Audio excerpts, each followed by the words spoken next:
Hey guys, we're back with our Oldsobile here, GM 3400. Have a bit of a rough idle, and so we just picked up a new idle air control. So I believe it's gonna be like a T15. To get that off, so let's unplug that guy. It's just some stuff in the way. That unplugged. Let's see if we can get in here. We're a one-handed mechanic today, or not even a mechanic, you know what I mean.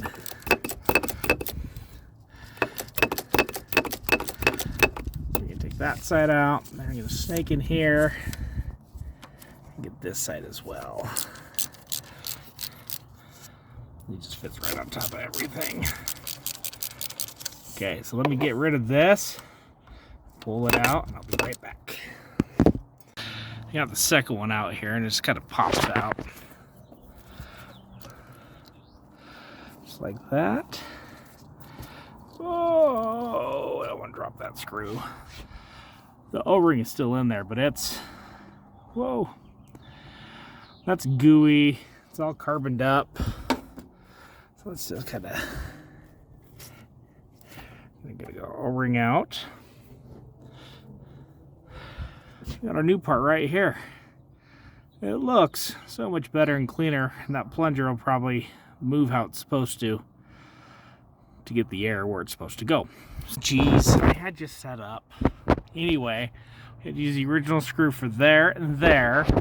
Got to push back in. And then we're just gonna make sure our weather pack isn't all. There we go. Clip it back in, and then the test is start the car up and make sure it works. I mean, that's, you can't get any simpler than that. What were these? T15s. Right on top. Boom, boom. You put your electrical harness back in. Make sure you plug it back in right down here, and you're set.